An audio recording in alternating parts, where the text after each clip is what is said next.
This conversation would not only challenge his own beliefs, but set off a wave of debates across the country. As the young captain took his seat, the air was thick with anticipation. The world had already watched Trump command the stage with bluster and bravado, but now, in this intimate moment, he was face to face with someone who wasn't intimidated by his fame or his power. He wasn't there for flattery or approval. He wasn't even there for a photo op. He was there for something much more important. What would happen when a man of principle, who had risked his life in service to his country, squared off with a man who had risen to the highest office in the land by challenging every institution and defying the norms? The question was simple. What do you do when the people you're supposed to serve are the very ones you have to challenge? The captain's voice was calm, but there was a sharpness to it, one that could cut through the bravado of any political leader. But it wasn't just any leader he was up against. This was Donald Trump. And the captain wasn't just any officer. He was someone who had spent years in the trenches, seen the realities of war, and fought for the very principles that Trump often seemed to overlook. Their conversation was about to expose the cracks in the system, reveal uncomfortable truths, and leave a legacy that would echo far beyond that one room. The world was watching, and it would never be the same again. For years, Captain Andrew Mitchell had been the model of loyalty and service. His career in the Navy had been built on sacrifice, discipline, and the understanding that real leadership came from putting the needs of others before oneself. He had been in countless situations where the weight of life and death decisions fell squarely on his shoulders. But no moment in his career had prepared him for this, the quiet confrontation with President Donald Trump, who had built a legacy of defiance, brashness, and a disregard for the conventional rules of leadership. Mitchell had grown up with a different understanding of power. To him, power meant responsibility. It meant a sacred trust given by those who followed you. But as he sat across from the man who held the highest office in the land, he couldn't shake the feeling that the country had lost its way. Trump's rise to power had been marked by his unapologetic challenge to the norms, his ability to disrupt every institution, and the way he played to the frustrations of the American public. But what Mitchell had come to realize was that power without principle was a dangerous thing, and in Trump, he saw a leader who wasn't interested in restoring the country's integrity. He was more focused on furthering his own interests and ego. As the conversation began, Trump sat back, his usual posture of self-assurance filling the room. He spoke of accomplishments, of battles won, and of the vision he had for America's future. But Mitchell wasn't interested in flattery or empty boasts. He had come here to challenge the president, not in the way the media or political opponents might, but with a quiet strength, with the conviction of someone who had seen the human cost of leadership gone wrong. Trump's words seemed to bounce off Mitchell, who responded not with anger, but with a calm clarity.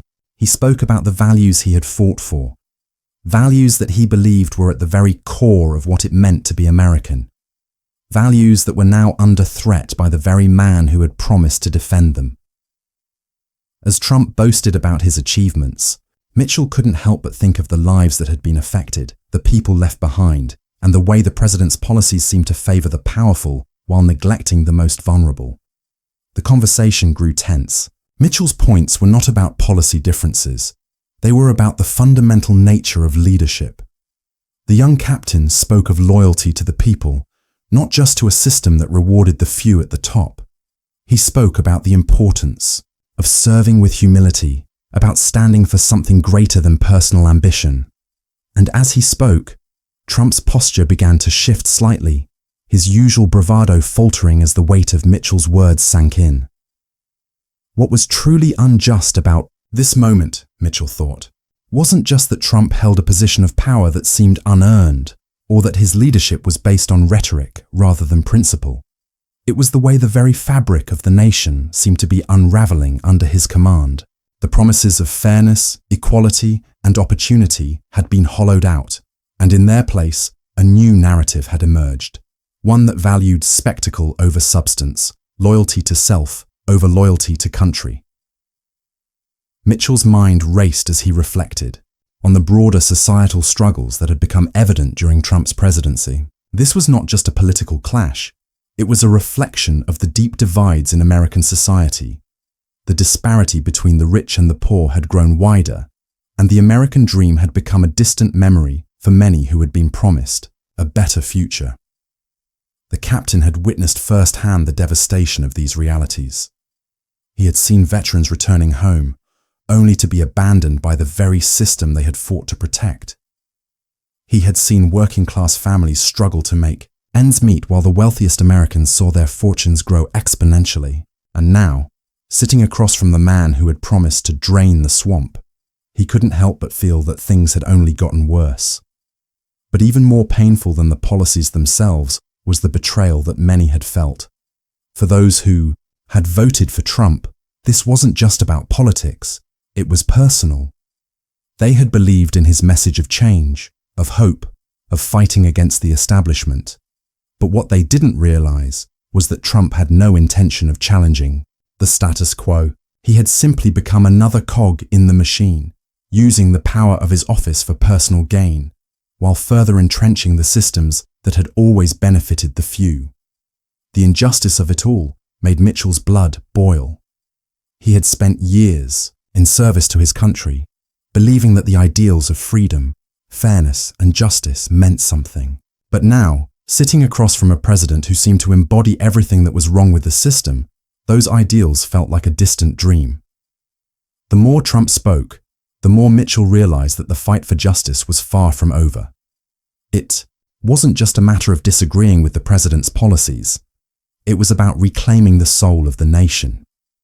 It was about standing up to the injustices that had been allowed to fester for far too long. As the conversation came to a close, Mitchell's mind was filled with a mix of frustration and resolve. He knew that this moment would not change anything in the immediate future. Trump would continue to dominate the headlines, and the injustices Mitchell had highlighted would likely be dismissed or ignored. But there was something powerful in the act of standing up for what was right, even if it was just for a fleeting moment. For Mitchell, the injustice wasn't just in the system, it was in the way the people had allowed it to continue. But as he walked out of that room, he knew that the conversation they had had, though private, had ignited a spark. And that spark, however small, would keep burning. The fight for justice was far from over. Captain Andrew Mitchell sat in his small office, the walls lined with certificates and medals that no longer seemed to matter. His mind was a whirlwind of doubt. He had always prided himself on being a man of principle, someone who would stand up for what was right, even when it was difficult. But after that conversation with President Trump, a sense of despair had settled over him. He had done what he thought was necessary. He had spoken his truth. Yet, it felt as if his words had evaporated into the air, unnoticed, inconsequential. It had been a moment of confrontation, but what had truly changed? What had been accomplished? His thoughts kept returning to the same place, the injustice of it all. Mitchell had always believed in the ideal of serving his country with honor, but the more he saw of the world, the more he realized that honor wasn't always enough. His duty to the people, to the values that had defined his career, seemed to be slipping through his fingers. In the face of the current political landscape, those values felt irrelevant, insignificant. Was he fighting for a cause that no longer existed? Had the system he had dedicated his life to become so fundamentally broken that even his best efforts couldn't make a difference? Mitchell's mind wandered back to the people he had fought for, the soldiers who had returned home, broken and forgotten, the families who had struggled to put food on the table, while the wealthiest continued to flourish, the working-class citizens who had been told they could achieve the American dream, only to find that the game was rigged. He had risked his life for these people, had given everything for them, but in the end, what had it all amounted to? The reality of the situation began to settle in, and with it, a sense of powerlessness. Trump's influence was vast, and no matter how much he had tried to challenge it, it was clear that the president's grip on the nation was unshakable.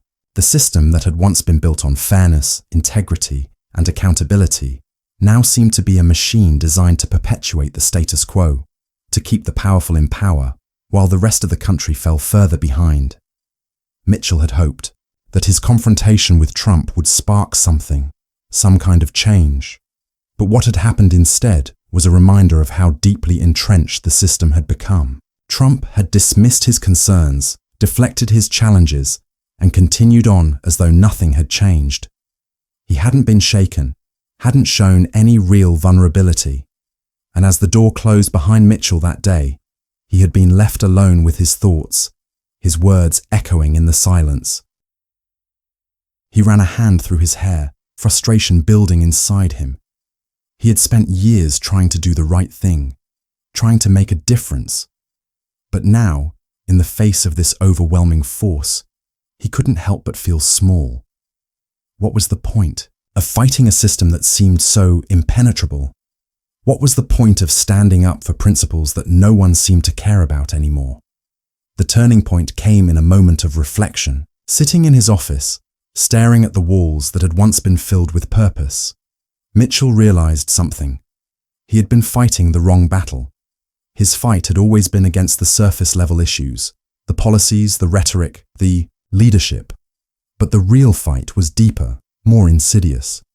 It was about the system itself, the system that perpetuated inequality, division, and exploitation. It was about the way power had become concentrated in the hands of the few, how those at the top continued to benefit while everyone else struggled. For the first time, Mitchell understood that this wasn't just a fight about politics. It was about the very fabric of the nation. It was about whether the ideals of freedom, justice, and equality could survive in a world where those in power were more interested in maintaining control than in upholding those values. It was about whether the people who had been forgotten, those whose voices had been silenced, could ever find a way to make themselves heard. In that moment, Mitchell made a decision. He wasn't going to give up. He wasn't going to accept the status quo. He had spent too long serving a broken system, and now he was going to take the fight to the heart of that system. It wasn't enough to challenge the president or the policies. He needed to challenge the very foundations of power itself. He had to become the force for change he had always hoped for.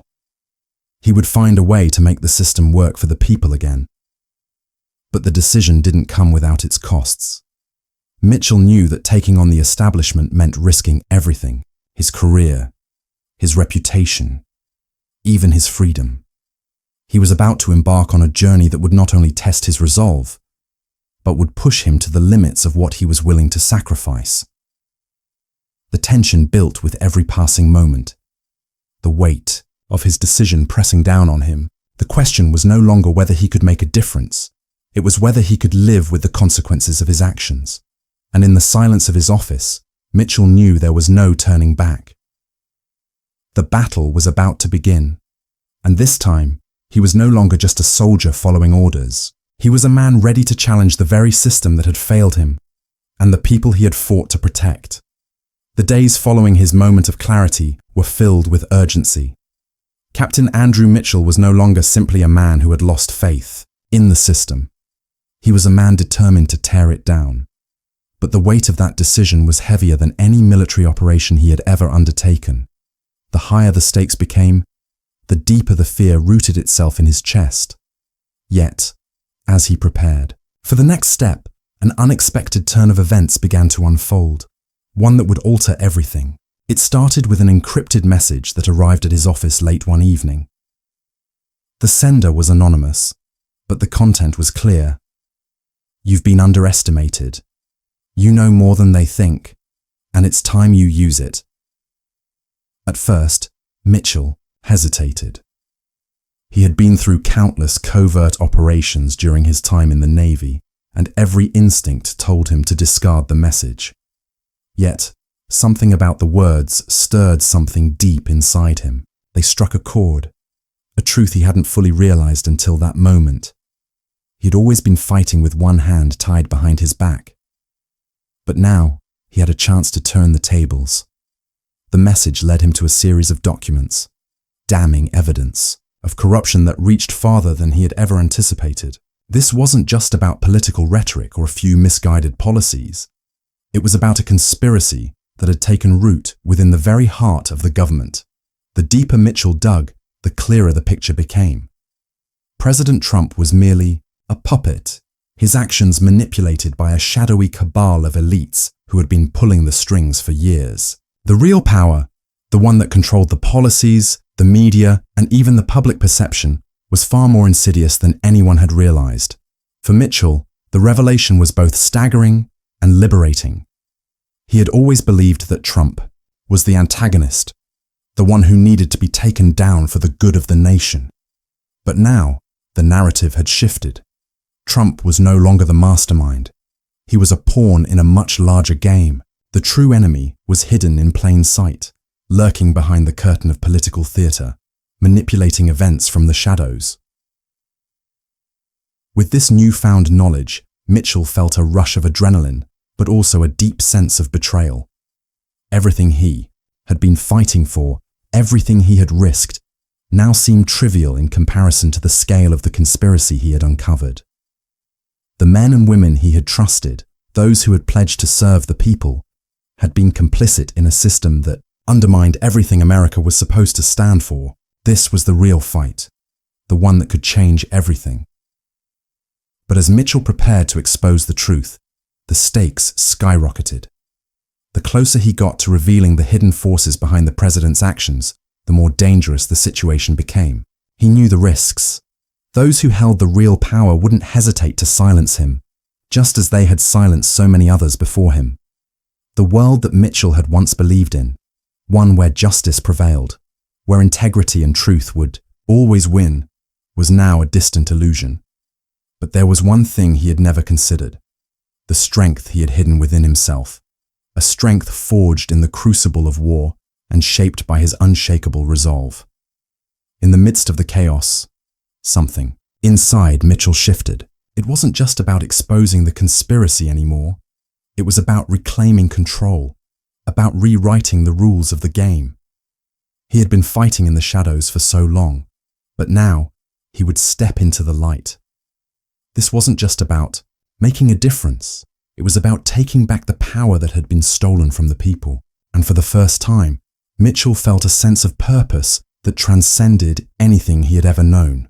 The breakthrough came in an unlikely moment. As Mitchell was reviewing the final pieces of evidence, he received a call from an old ally, a fellow Navy officer who had long since left active duty. The man's voice trembled with fear as he spoke. "They know, Andrew. They've been watching you. It's not just about the president anymore. They'll come after everyone you care about. They'll burn it all down." Mitchell's heart skipped a beat. The threat was real, and it was close. But it didn't matter anymore. The information he had gathered was too important to ignore, too crucial to sit on. The time for silence was over. He made his decision. He would expose the truth, no matter the cost. The moment of truth arrived in the form of a televised address.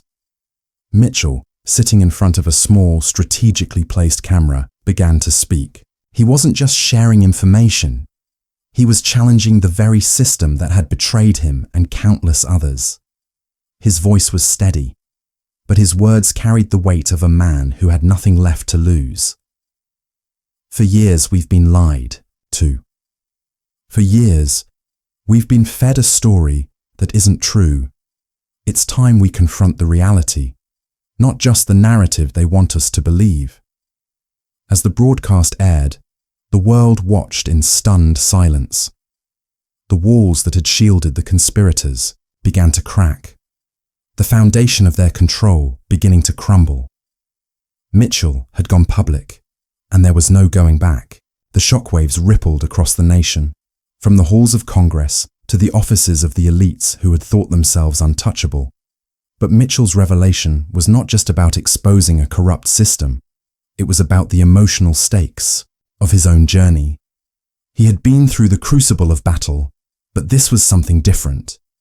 This was a battle for the soul of the nation, for the future of a democracy that had lost its way. And for the first time, Mitchell realized that he wasn't just fighting for justice. He was fighting for redemption, for a chance to make things right. In the aftermath of his broadcast, the reaction was swift.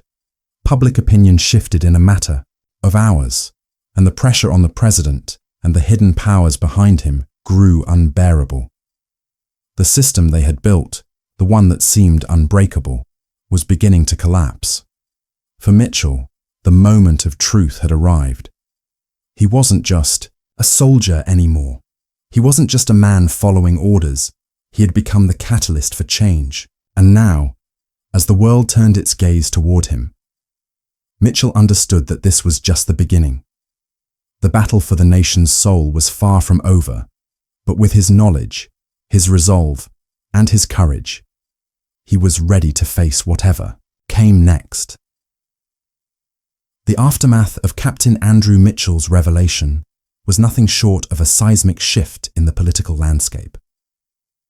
His broadcast had set off a chain of events that no one could have predicted.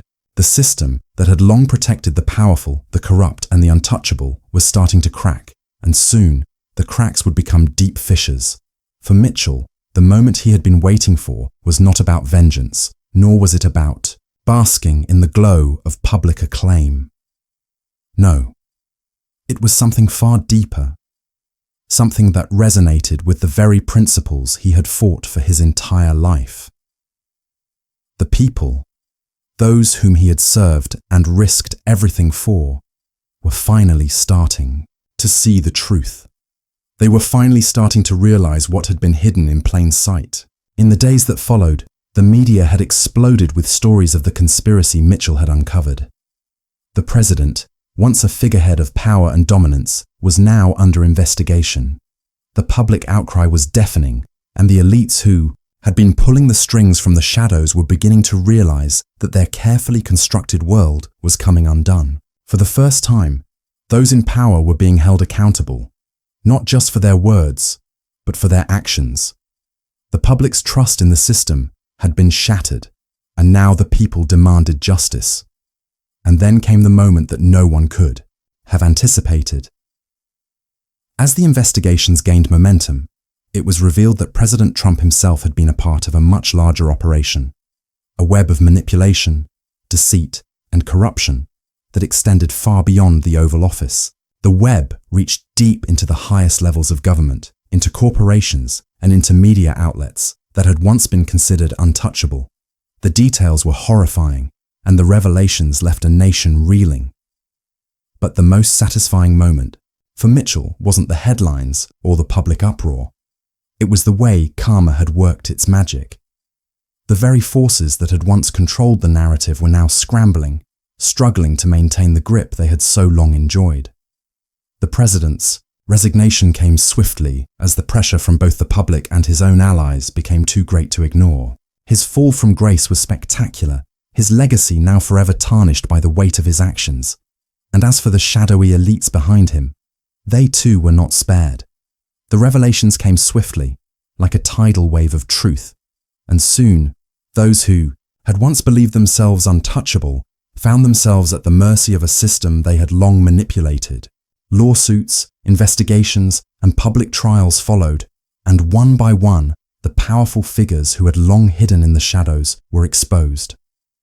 Their wealth, influence, and status crumbled before the very people they had long disregarded.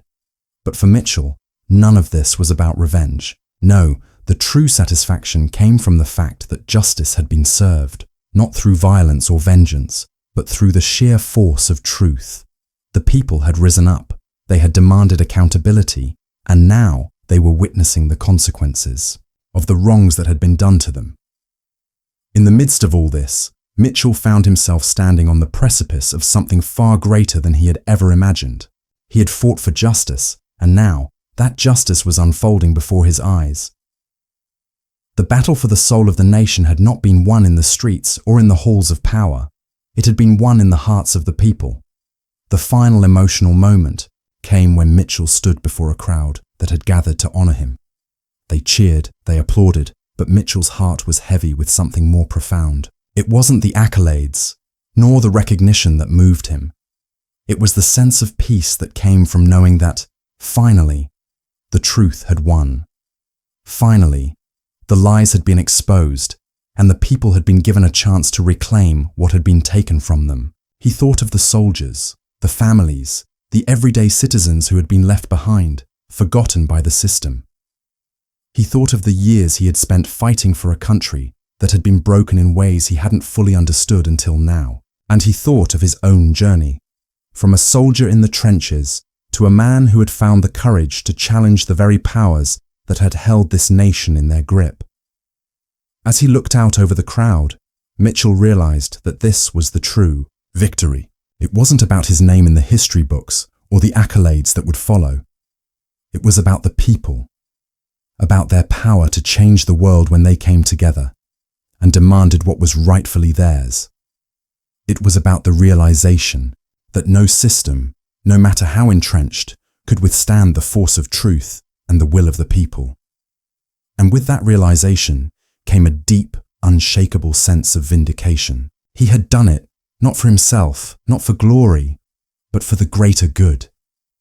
He had shown the world that even in the face of overwhelming odds, justice could prevail, and in the end, that was all that mattered. As Mitchell walked away from the podium, he did so not as a man who had defeated an enemy, but as a man who had finally made peace with the world around him. The battle was far from over, but the tides had shifted, and in that moment, he knew that the future belonged to those who dared to believe in justice, those who would never stop fighting for what was right, no matter the cost. And as he disappeared into the crowd, his final words lingered in the air. Justice isn't about winning, it's about what's right. And when you fight for what's right, you never lose.